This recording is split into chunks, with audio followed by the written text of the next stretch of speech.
I'm Tracy Sabol. Tonight on EWTN News Nightly, Biden and the border. The president is set to address the surge of migrants into the United States. We're at the White House. Abortion in America. Lawmakers take a closer look at pro-life laws enacted since the overturning of Roe v. Wade. Fidelity Month. Learn more about Professor Robert George's campaign to strengthen our faith and families. And Masters of Mysteries. Learn more about a gathering in Ireland dedicated to the Rosary. These stories and more tonight. From EWTN, the Global Catholic Network, this is EWTN News Nightly. Thank you for being with us. Our top story tonight, President Joe Biden announces new measures to control the southern border. It comes as the White House tries to neutralize immigration as a political liability ahead of the November elections. But his plan has drawn immediate criticism from Republican rivals, and even some of the president's supporters question the move, hoping to keep the border policies humane. White House correspondent Owen Jensen reports. Owen. Tracy, the immigration debate includes a tragic human toll. Listen to this. The U.S. Border Patrol reports an increase in deaths due to heat and dehydration among migrants attempting to cross the border illegally.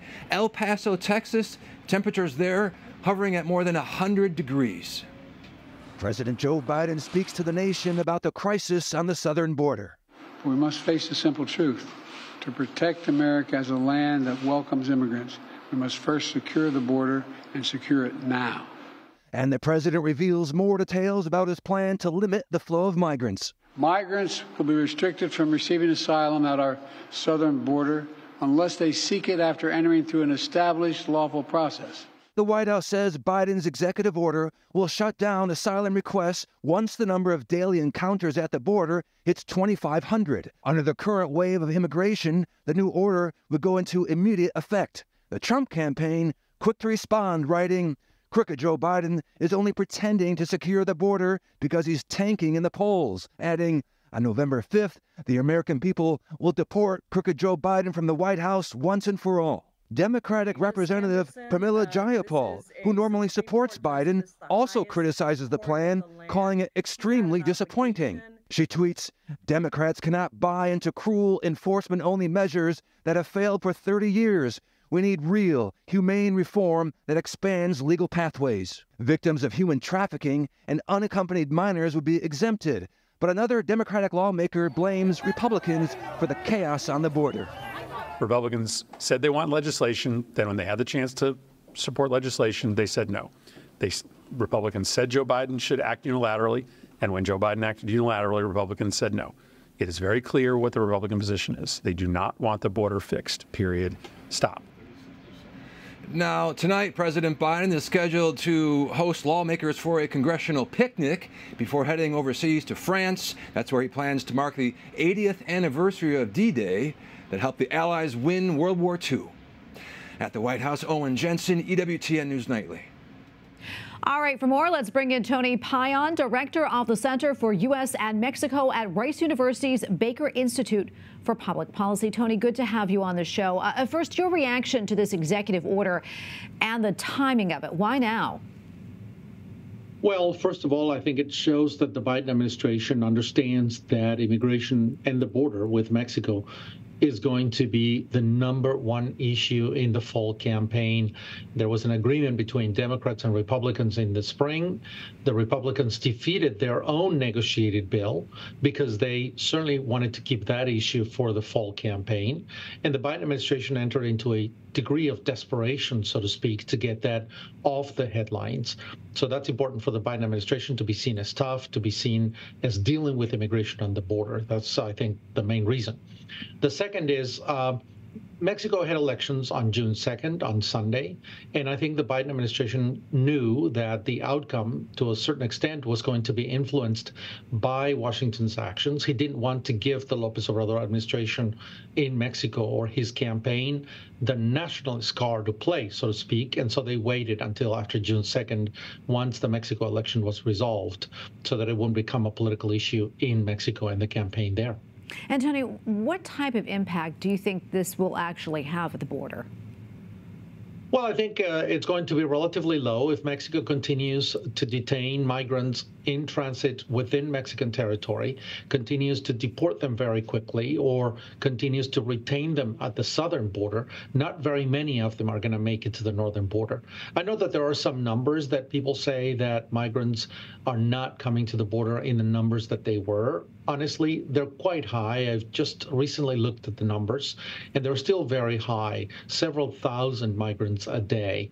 Fewer than that are being allowed into the United States, and now the Biden administration is acting to allow even less or fewer migrants into the United States. Will that mean that the United States can more expeditiously deport migrants back into Mexico, or detain them and deport them? That depends on Mexico. It depends on how many Mexico lets through. It depends on how many resources the Biden administration can deploy in addition to those that they have to process that they let in as quickly as they can, and then how fast they can deport them from the border. I think it's going to make a difference, but honestly, a lot of it depends in coordination with Mexico. Yeah, and have we had any reaction from Mexico about this announcement? The only reaction from Mexico is, of course, some concern that the Biden administration will undertake a summary deportation of migrants back into Mexico without the ability of processing them into the United States and without a binational plan to deal with those populations. I recently was in Ciudad Juarez, across from El Paso, Texas, and I can tell you that the shelters there are full. A lot of migrants are waiting for their time to get into the United States. I went through the airport in El Paso. You can see a lot of these migrants being helped by the Border Servants Corps, organized by the Lutheran Church and Catholic Charities, and they're certainly processing migrants through the airport in El Paso and other airports along the border. But then again, I think the Biden administration knows that this has to stop if they want to win the elections in November. They're going to do everything they can to at least show that they're doing something. All right, we're going to leave it right there. Tony Payan of Rice University, thank you so much for your insights. Appreciate it. My pleasure. Thank you.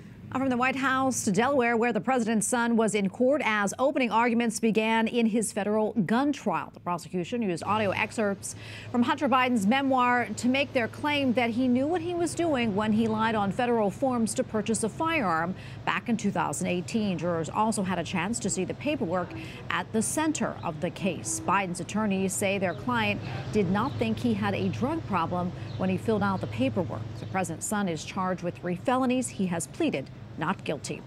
During a hearing before the House Judiciary Committee, Attorney General Merrick Garland pushed back on Republican accusations that the Justice Department targeted former President Trump and his allies. These repeated attacks on the Justice Department are unprecedented, and they are unfounded. These attacks have not, and they will not, influence our decision-making.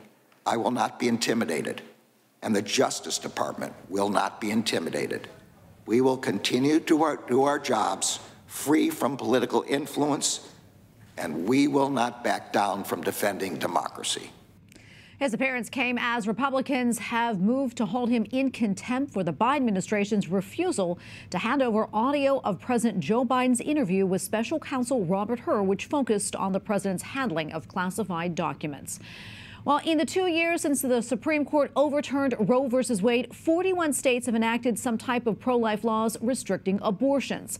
Today, Democrats led a hearing looking at the impact of the abortion bans. Capitol Hill correspondent Eric Rosales joins us now with that story. Eric.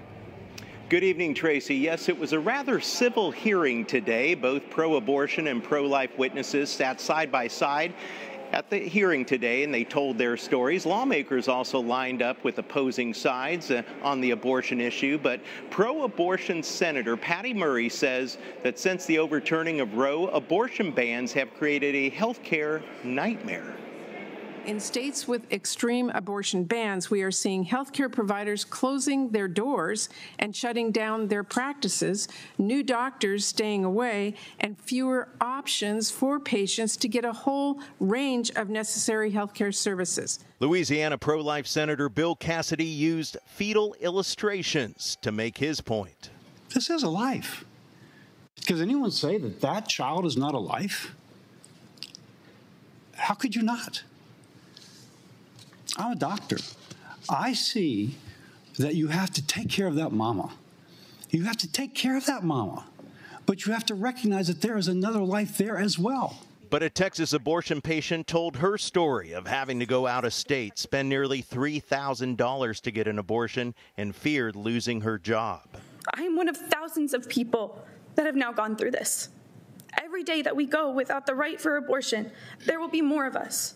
More savings accounts drained, more classes and shifts missed, more choices on which bills to skip paying. Abortion has become almost a point of convenience. While we understand it's unplanned, we get that, but that child deserves an opportunity to be in a loving home. Senator Mark Wayne Mullen shared the story of his 3 adopted children and is grateful for the mothers who chose life. He says too often pregnant women are not told their options. Just give these kids an opportunity to live. They'll bless somebody. Melissa Oden, who survived a failed medical abortion, says federal resources should be promoting life. I ask each of you to consider how different women's and children's lives, families, our society could be if just as much money was spent to provide financial assistance, housing, education and employment support, childcare, medical and mental health care. This would lead to a new era of women's empowerment. As we know, the Catholic Church opposes abortion, teaching that all life has dignity and is sacred. Future hearings are planned on pro-abortion bills as Democrats ramp up efforts to keep the issue in the public eye ahead of the November elections. At the Capitol, Eric Rosales, EWTN News Nightly. And joining us now in the studio to talk more about that hearing entitled "The Assault on Women's Freedoms: How Abortion Bans Have Created a Healthcare Nightmare Across America" is Melissa Oden, founder and CEO of the Abortion Survivors Network. Melissa, good to see you again. Thanks for having me. So obviously, as an abortion survivor, this is really personal to you. What did you think about the hearing today? What was your overall take? The overall take was, first of all, the very title of the hearing was inflammatory. That's preparation going in, you know what to expect. I overall felt like there was some listening that happened today that I haven't seen otherwise, even amongst the members of the committee. But by and large, it was what we would typically see in election year, which is they have an agenda, and this was part of it. Yeah. Was there anything that struck out the most to you about today's hearing? That really, as a pro-life witness, we were the only ones talking about the fact that women deserved resources and support. All you heard from the other side was ban, access, abortion, abortion, abortion. Yeah. Talk to us a little bit more about that. Why do you think that a culture of life isn't being promoted more? Why federal dollars aren't put into that? That was one of the big questions I talked about today. I shared the story that was mentioned in the Washington Post recently. A woman named Evelyn had 2 medication abortions that failed. She was then provided $12,000 for a late-term abortion in New Mexico, which she didn't have because she was too far along for it to be completed by the abortionist there. And that was really the question that I begged of that committee today is, what would it look like if we spent that kind of funding on education and employment and housing and all the supports that we know women need, medical and mental health care, and the children as well. That's, for me, what women's empowerment truly looks like. So why don't they embrace it? Because I'm pretty sure we need to follow the money. Yeah. What was the reaction to your testimony today?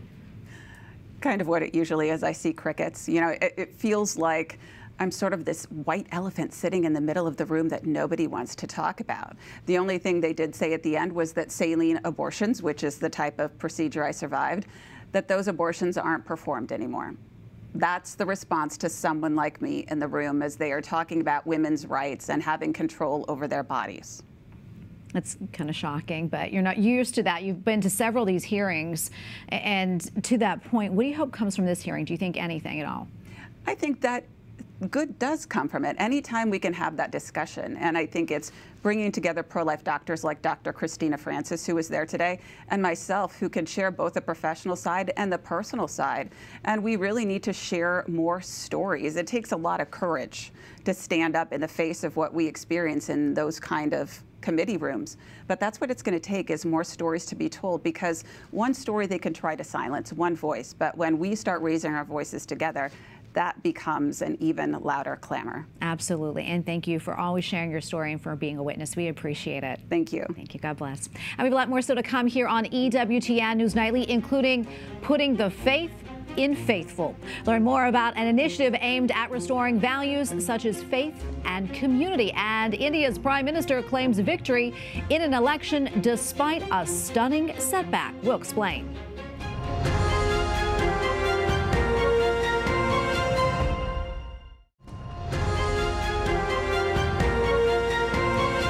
Back, a leading Catholic voice issues a call to the faithful for the month of June. It is part of a campaign by Princeton University professor Robert George called Fidelity Month. The initiative is aimed at increasing Americans' belief in the importance of faith, family, patriotism, and community. It began after a 2023 Wall Street Journal study found that there is a major decline in the values that at one time united Americans of all backgrounds. And joining us now is Robert George, founder of Fidelity Month. He is also the director of the James Madison Program in American Ideals and Institutions at Princeton University. Professor George, always so great to see you.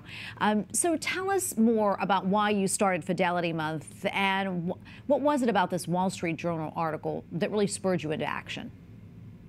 Well, Tracy, first, it's so good to be back with you, and how wonderful to be able to talk about something so positive and uplifting this time. Well, it began with negative news, and that was the polling data that showed that Americans' belief in the values that used to unite us across the racial lines and ethnic lines and religious differences and so forth were eroding, the diminution of these values. What are these values?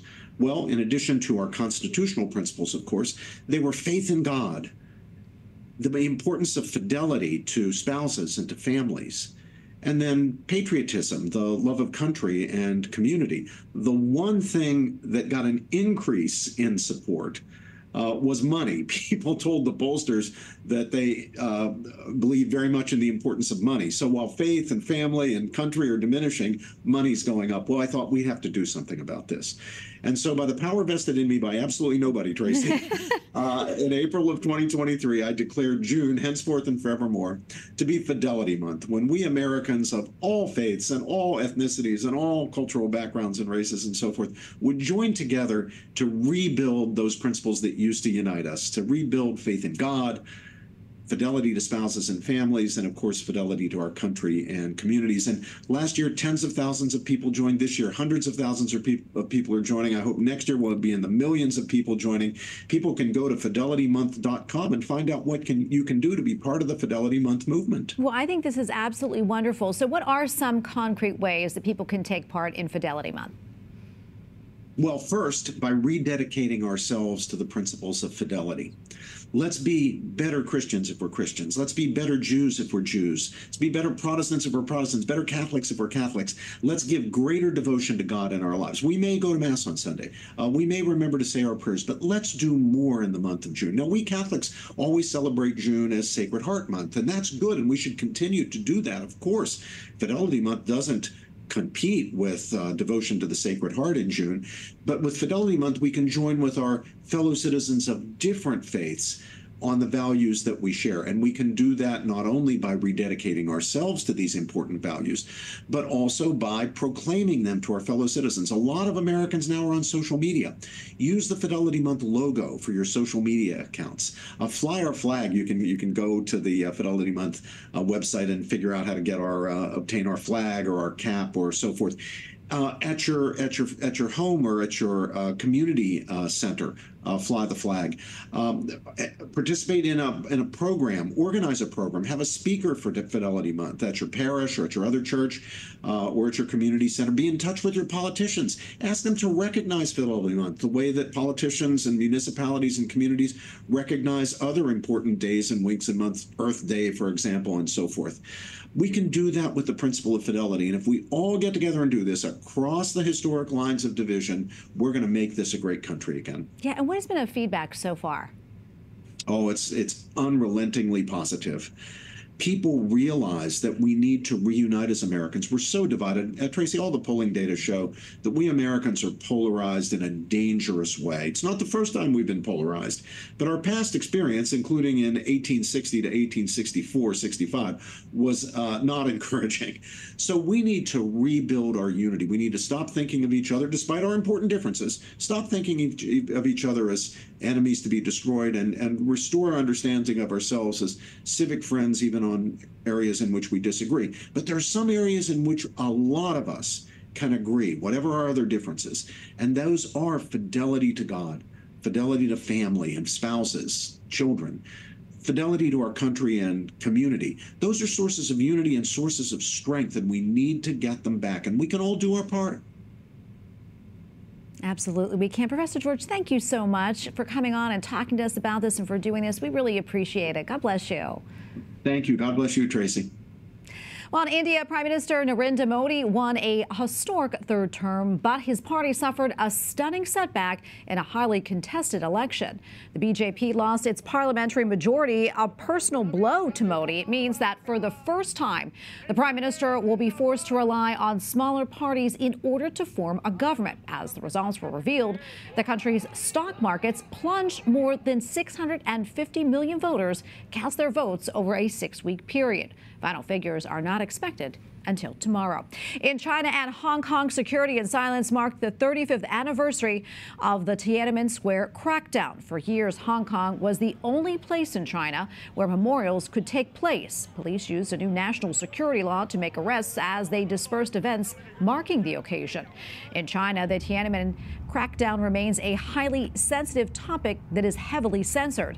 And as you can see, it is just another day in the Chinese capital. But back in 1989, it was a much different story. The government ordered the army to end the months-long protest and uphold communist rule. Troops armed with police and tanks fired into the crowds. The final toll is unknown, but hundreds are believed to have died. Up next on EWTN News Nightly, World Day of Migrants. Pope Francis calls out human trafficking in an annual message. We have a report from Rome on what else the Holy Father had to say. Plus, an event in Ireland aims at restoring a spirit of devotion to Our Lady.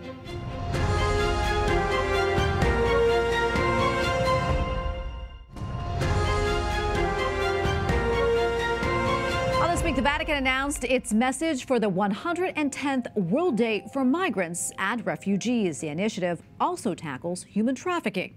EWTN Vatican journalist Paula Ariaza has more. Nigerian-born Blessing Okaidan is a survivor of human trafficking.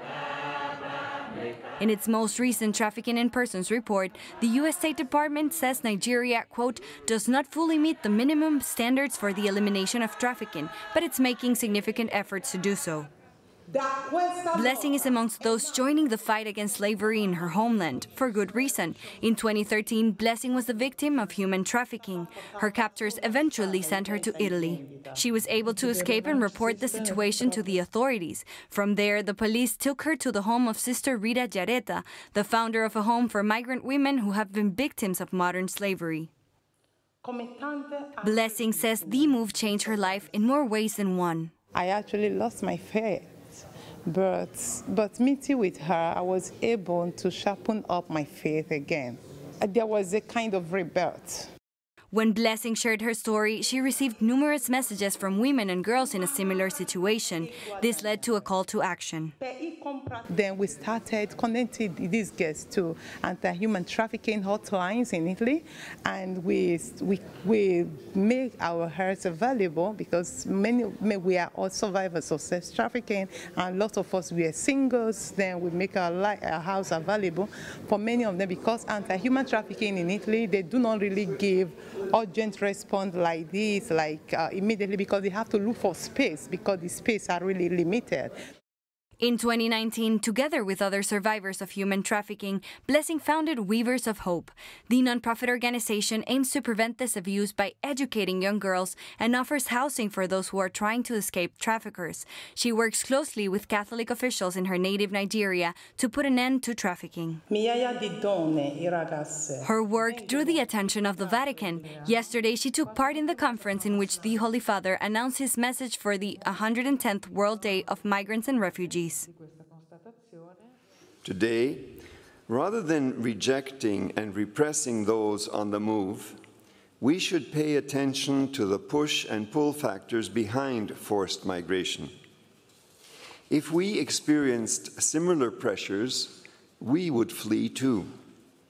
So let's see the migrants as brothers and sisters, whether they are forced to flee, blocked from entering, or both. Fighting human slavery is a long-time emphasis for Pope Francis. He has called human trafficking one of the most terrible plagues of our time. The pontiff stressed that migrants are the most vulnerable to human trafficking, as traffickers take advantage of those who have left their homeland to seek a dignified life. And thanks to the Vatican and advocates like Blessing, those migrants have a better chance of avoiding modern slavery as they seek a new home. In Rome, Paola Riasa, EWTN News Nightly. And finally tonight, around 10,000 people in Ireland recently gathered for a rosary rally. Kingdom come, thy will be done on earth as it is in heaven. Well, the event took place at the Knox Shrine in County Mayo. One of the highlights was a living rosary with 200 people dressed in color-coded T-shirts. Organizers say the day was meant to bring us back to praying the rosary daily. That is beautiful. And we thank you for watching tonight. Remember, you can follow us on social media, Facebook, X, and Instagram at EWTN News Nightly. I'm Tracy Sabol. Good night and God bless.